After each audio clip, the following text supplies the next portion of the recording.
Welcome to our channel. Today we how to authenticate Zoho CRM login when using multiple workspaces, full guide step by step clearly.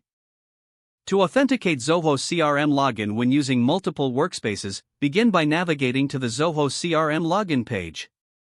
Enter your primary account credentials to log in. Once logged in, locate the drop-down menu or user icon on the top right corner. Click on the user icon to access your account settings. Select Workspaces from the options available in the drop-down. Here, you will see a list of all workspaces associated with your account. Choose the workspace you wish to authenticate. If prompted, enter the authentication code sent to your registered email or phone number. Follow the prompts to finalize the authentication process for the selected workspace. Once authenticated, return to the dashboard. You can switch between different workspaces using the same user icon. For added security, consider enabling two-factor authentication for your account. To do this, navigate back to your account settings.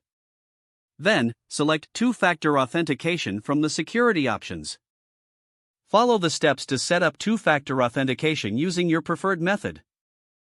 After configuration, any login to a workspace will require the second authentication factor. Ensure you keep your authentication method handy for seamless access. Regularly check your email or app notifications for any authentication prompts. This practice will help you maintain security across all your workspaces.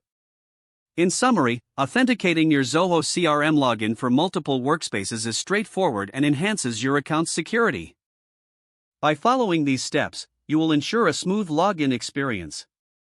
If the page does not load, refresh the browser or try again in a private or incognito window. Make sure you are using the correct email address, then retype it carefully to avoid small typos.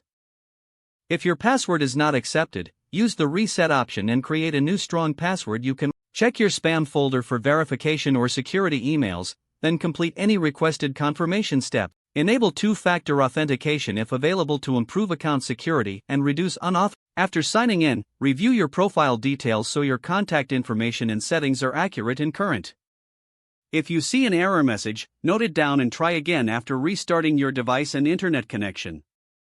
Don't forget to like this video and subscribe to our channel for more step-by-step tech guides.